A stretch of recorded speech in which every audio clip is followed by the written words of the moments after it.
Il est 8h35, c'est l'heure du choix. Vous savez que nous recevons cette semaine les deux candidats à la présidence de la République, les deux finalistes. Mardi, Emmanuel Macron était là et ce matin, Marine Le Pen est là pour 1 heure. Marine Le Pen, bonjour. Bonjour. Merci d'être avec nous. Qui pour diriger notre nation? Avec quel programme? Quel avenir pour nous tous? Ce sont les questions qui vont nous guider pendant toute cette heure. Hier soir, quelques mots sur le débat. Ensuite, nous entrerons dans votre programme. Hier soir, Marine Le Pen, pourquoi avez-vous choisi de sans cesse critiquer votre adversaire au lieu d'expliquer ce que vous voulez pour nous, Français? Bon, d'abord, j'ai expliqué ce que je voulais pour les Français. Les Français connaissent très bien mon projet pour une raison d'ailleurs simple, c'est que ce projet est très clair et que je leur expose depuis de nombreuses années. J'ai surtout décidé de lever le voile, ou de tenter de le faire, je crois, avec un certain succès, sur qui est M. Macron. D'où vient-il? Quels sont les intérêts qu'il défend? Quelle est la vision qu'il a de la France? Parce que le moins qu'on puisse dire, c'est que le fait d'être le chouchou du système, ça a été le cas pendant tout le premier tour et encore plus peut-être au second tour, n'a pas permis aux Français d'avoir une vision très claire sur la personnalité de M. Macron et surtout sur son parcours politique. C'est ainsi qu'il s'est présenté comme un homme neuf, nouveau, qui ne sortait de nulle part. Or, il sort bel et bien d'un endroit. Il sort de la commission Attali, il sort du gouvernement de François Hollande, et aujourd'hui d'ailleurs l'intégralité des ministres socialistes le soutiennent. Donc il fallait déchirer ce rideau. Certes, c'est un débat qui s'est déroulé un peu en dehors des codes. Ce débat. Oui, mais pourquoi? Dans la qualité et sur le fond. Non, mais je crois que vous de commettez une piètre erreur. qualité ou Non, pas? non, je crois pas du tout. Non, je crois pas du tout. Il a été beaucoup de Français sévère. le disent ce matin. Non, il a été sévère.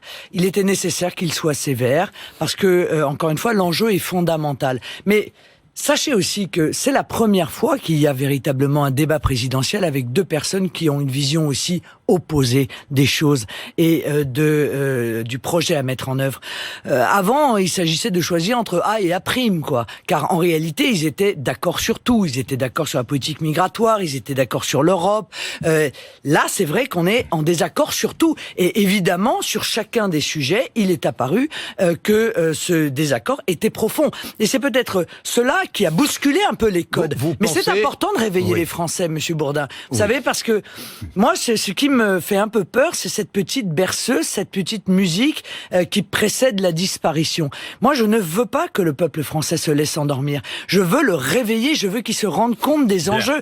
Je veux qu'il voit qu'il y a des centaines de milliers de migrants qui sont à nos portes et que nos portes sont grandes ouvertes. Je veux qu'il voit qu'il y a des intérêts financiers et notamment la grande finance internationale qui n'attend qu'une chose, c'est d'avoir son candidat qui gagne l'élection pour pouvoir dépecer tranquillement la France comme ils ont déjà commencé à le faire. C'est fondamental. Bien, Marine Le Pen, nous allons entrer dans votre programme parce que on va quitter le débat d'hier soir.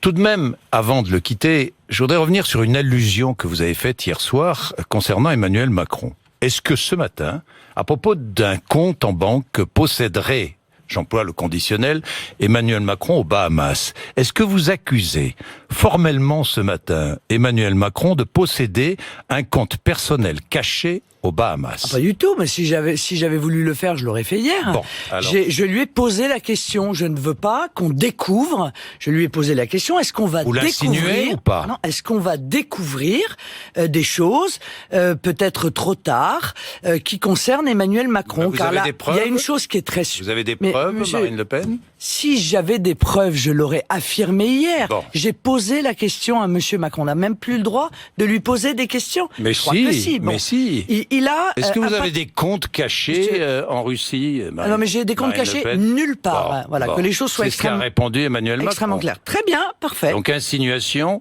Mais ça n'est pas une insinuation, c'est une. On a le droit de lui poser une question, Monsieur Bourdin. Poser une question. Mais c'est pour ça que je vous pose la question. Vous me dites. Monsieur je n'ai pas de preuves, donc a gagné 3 millions d'euros. Bon.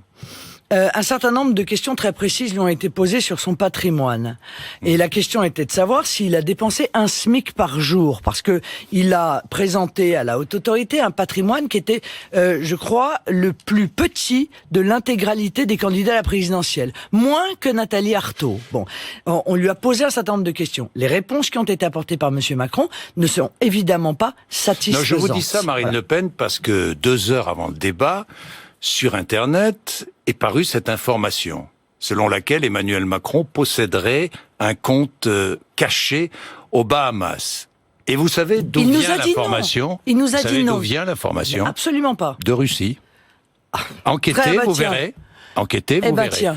Donc, ça m'aurait curieusement, vous reprenez cette insinuation. Ah bon? Donc en fait, c'est du complot, je vous pose simplement la question. Pourquoi c'est pour ça que je vous posais la question? Vous êtes en plein complotisme. Non, Marine Le Pen, non, je vous ai posé la question, vous m'avez répondu. Bien, je suis la candidate du peuple, c'est ce que vous dites. On est bien d'accord. Je suis la candidate du peuple. Vous supprimez la loi travail. Oui. La loi El Khomri. Que contestez-vous dans cette loi? Tout. C'est-à-dire? C'est une loi de précarisation du travail. Qu'est-ce qu'elle contient, cette loi? C'est une loi qui effondre le système notamment de la santé professionnelle.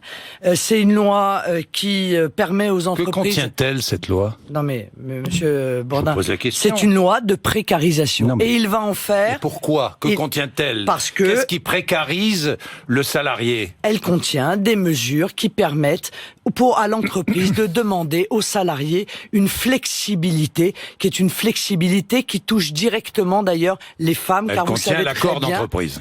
Mais oui, mais moi je suis contre cela. Pourquoi? Parce que encore une fois, ces accords vont toucher ceux qui peuvent le moins s'en défendre, et ça n'est pas admissible. Et Monsieur Macron n'a pas répondu à la question hier. Il dit: je vais mener une réforme du droit du travail massif par ordonnance si je suis élu. C'est-à-dire, pour ceux qui nous écoutent, sans passer par un débat devant le Parlement. Je lui ai posé la question: que va contenir cette grande réforme qu'il a promis à l'Union européenne, ainsi qu'à un certain nombre de grands patrons dans des cercles où vous n'êtes pas invités, et moi non plus, et aucun des Français qui nous écoutent. Bon, eh bien moi je crois que ça va être la déconstruction totale du droit du travail. Ça va être la déconstruction du CDI. Ça va être la mise en œuvre, encore une fois, de ces accords sur le temps de travail par entreprise, qui fait que les heures supplémentaires, par exemple, vont disparaître. Donc il n'y aura plus le débat de la défiscalisation que je souhaite des heures supplémentaires, puisqu'il n'y aura plus d'heures supplémentaires. Et surtout, il va y avoir cette concurrence effrayante entre entreprises dans la même branche, qui fait que, évidemment, c'est l'entreprise la plus grosse, celle qui a les plus gros moyens, qui va permettre d'imposer en quelque sorte le rythme. Le rythme que ne pourront pas suivre les petites la loi El Khomri contient un référendum pour approuver ou pas un accord d'entreprise, des congés payés un peu plus faciles à prendre, la mise en place du compte personnel d'activité, que vous voulez un peu changer, mais vous reprenez l'esprit du compte personnel d'activité. Est-ce que vous êtes favorable à un encadrement des décisions au prud'homme, ou pas? Une forme de... barémisation. Tiens, c'est intéressant que vous me posiez cette question, parce que ça n'a pas été abordé. Non, mais je vais vous dire, il y a quelque chose qui n'a pas été abordé hier. Oui. C'est la loi Macron. La loi Macron et les conditions et les modalités qui sont nécessaires pour pouvoir saisir les prud'hommes. Et cette loi Macron, qui a considérablement renforcé les critères et complexifié le recours aux prud'hommes pour les salariés, a entraîné une baisse massive des saisines des prud'hommes. Car aujourd'hui, à cause de cette loi Macron, eh bien les salariés n'ont plus les moyens, à titre individuel, de répondre à ces critères, et donc ils ont saisi. Un encadrement? Je ne suis pas favorable, parce que l'encadrement qui avait été envisagé, Monsieur Bourdin, était un encadrement qui visait... Les artisans et les patrons de PME souhaitent cela. Attendez. Qui visait... C'est déjà encadré. Enfin, il y a déjà des barèmes. Mais là, ça visait à encadrer la faute... Un plafond d'indemnité accordé par les prud'hommes, vous êtes favorable ou pas? Non, parce que on visait là la faute lourde, grave de l'employeur. Or ça, je suis désolé, mais lorsqu'il y a une faute grave, un salarié doit pouvoir venir réclamer au prud'homme l'indemnisation de son préjudice. Donc ça voudrait dire que même si l'employeur commet une faute absolument terrible à l'égard de son employé, eh bien, le préjudice serait limité. C'est d'ailleurs tout à fait contraire à notre état de droit, au cadre du droit civil. Donc non, je me suis exprimé en disant que j'étais en désaccord avec cela, mais encore une fois, j'attire l'attention de ceux qui nous écoutent, parce que la loi Macron, elle a eu aujourd'hui des conséquences massives sur l'incapacité pour un certain nombre de salariés de pouvoir saisir les prud'hommes. Bien, Marine Le Pen, je voudrais quelques précisions aussi sur votre programme.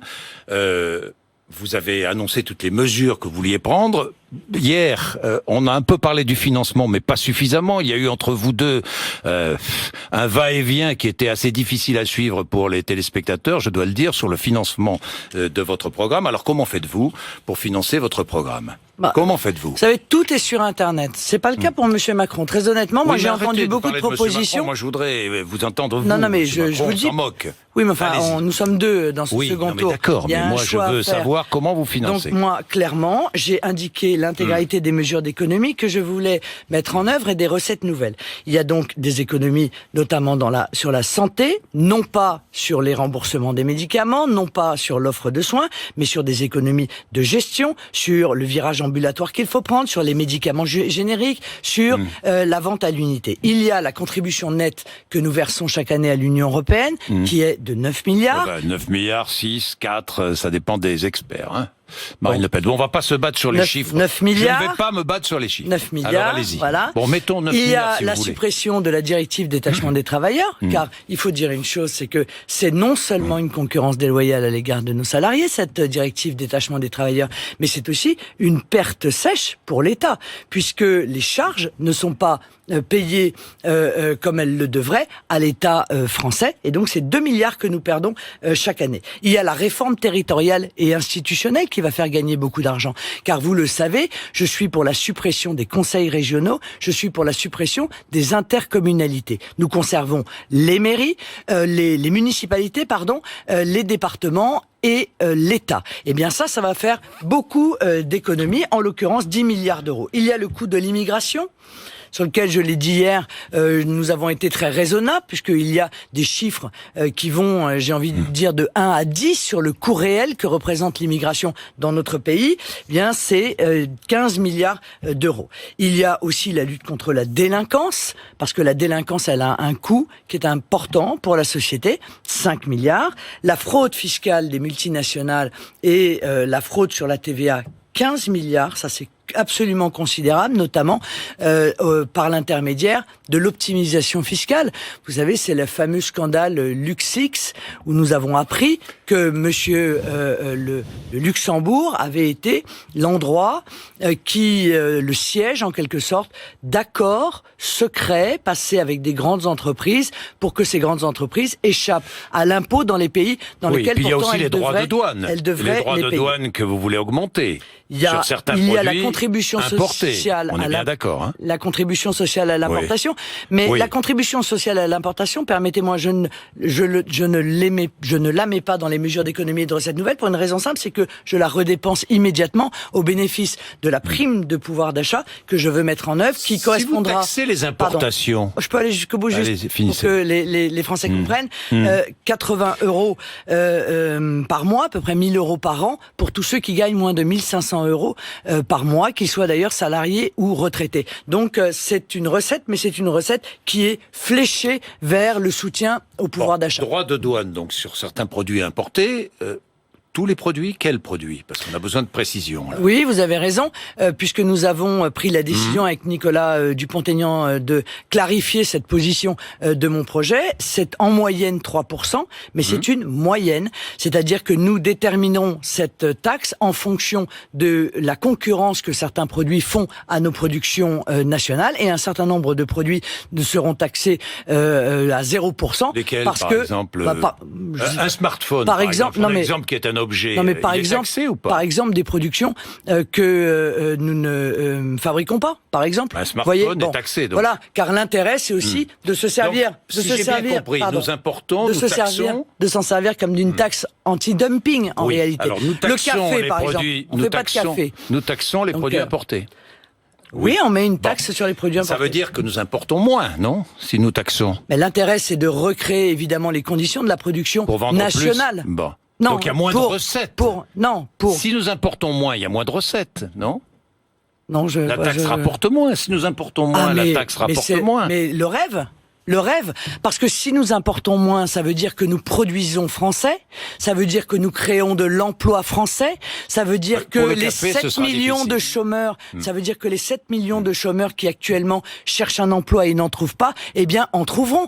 Et tout cela, Monsieur Bourdin, permettra des nouvelles recettes aussi pour l'État, car nous sommes dans une situation qui est un cercle vicieux. Vous comprenez bien que il y a moins de recettes pour l'État, il y a donc plus de déficit, il y a donc plus de dettes, et tout cela est un cercle qui fait que nous ne cessons de nous appauvrir et que notre économie est en train de s'affaisser sur elle-même. Moi, ce que je veux, c'est créer de l'emploi français. Alors, parlons de l'emploi, taxe sur les produits, certains produits importés, taxe sur l'embauche aussi par les entreprises françaises de salariés étrangers. C'est aussi une autre taxe que vous voulez instaurer. Alors là, je voudrais des précisions aussi, c'est 10% du salaire brut, on est bien d'accord? Tous les mois? Oui. Tous les mois. 1 700 000 travailleurs concernés en France. 1 700 000. Oui. Pour les... Bon, qui, pour certains, vont donc se retrouver au chômage. On est bien d'accord. On est bien d'accord. Non, on n'est pas d'accord parce que c'est sur les nouvelles embauches que cette taxe s'appliquera. Ah bon? C'est pas sur les embauches Non, sur toutes les nouvelles embauches de salariés étrangers, il y aura une taxe de 10%. Et vous savez pourquoi je veux faire ça? Parce que je veux mettre en place une priorité nationale rassurer tous à ces l'emploi. Travailleurs étrangers. Je les auront rassure, droit au chômage quand même. Oui, mais je pense qu'il faudra limiter ce délai de chômage. Parce que quand un étranger... parce que quand un étranger... Un travailleur salarié étranger en situation régulière, je parle pas des irréguliers, n'aura pas droit au même chômage qu'un travailleur salarié français. Monsieur Bourdin, quand on vient dans un pays pour travailler... Et qu'on est ingénieur, par exemple, et qu'il n'y a plus de travail. Ou médecin, oui. Bon, eh bien, il faut que le délai, moi je pense qu'il faut qu'il y ait un délai d'1 an pour permettre aux salariés de se retourner, mais au bout d'1 an, quelle est la logique, Monsieur Bourdin? C'est de dire à la personne qui est venue travailler, il n'y a plus de travail, vous n'avez plus de travail. Entre un salarié français et un salarié étranger, ils auront payé les mêmes cotisations, rassurez-moi. Ils auront payé les mêmes cotisations. Donc, je vous demande de bien vouloir rentrer dans votre pays, car ici, il n'y a plus de travail. Et pendant 2 ans, pas d'allocation familiale, on est bien d'accord. C'est ce qui se passe, Monsieur. On est bien d'accord. Bourdin, pardon. Pas d'aide au logement, pas d'allocation familiale, pas de remboursement des soins de santé. C'est bien cela ou pas? Vous êtes très sensible sur ce sujet. Mais non, oui, parce que je suis sensible aux inégalités. Oui, Marine Le Pen. attachez-vous et aux discriminations. Attachez-vous un peu aux discriminations et aux inégalités que subissent les Français dans leur propre pays. Oui, mais là je fais. D'accord, parce que celle-là, elle ne vous. Inégalité entre deux travailleurs qui cotisent et qui travaillent de la même façon. Celle-là, elle ne vous choque pas. Vous voyez, par exemple, l'aide médicale d'État. Le fait que quelqu'un qui soit venu en violant la loi en France se voit prendre en charge l'intégralité de ses soins, alors que les Français, eux, qui cotisent, ont un reste à charge. Ça vous choque pas, ça? Bien, moi, ça me choque profondément. Vous voyez, donc on n'a pas effectivement le même périmètre d'indignation. Moi, je réserve mon indignation. Ne mettez pas dans votre périmètre. Non, je vous dis, on n'a pas le même.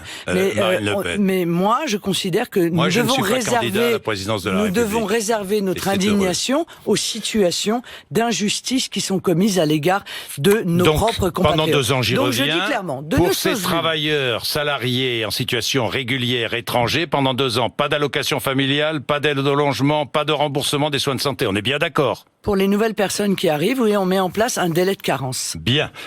Si vous êtes élu président de la République, votre Premier ministre sera donc Nicolas Dupont-Aignan? Oui. Bien. Nommé quand? Écoutez, le plus vite possible, puisque nous avons pris la décision à l'avance. Moi, j'ai voulu que les Français aient une vision claire de ce duo qui allait mettre en œuvre l'intégralité de nos réformes. Moi, je regrette, encore une fois, que mon adversaire n'ait pas donné le nom de son Premier ministre, parce que je pense que c'est important. C'est important que les Français le sachent, d'autant plus quand on voit, encore une fois, des gens qui arrivent du centre, de gauche, de droite. J'ai le sentiment qu'ils ne souhaitent pas donner cette information, parce que cette information risquerait de lui faire perdre des voix. Mais on est quand même devant un choix qui est un choix important, et les Français ont le droit d'avoir, je le crois, cette information. Bien, et les Français ont le droit de continuer à vous écouter, et même le choix de continuer à vous écouter. Vous êtes sur RMC BFM TV, il est 8h54, la seconde partie dans 4 à 5 minutes. À tout de suite.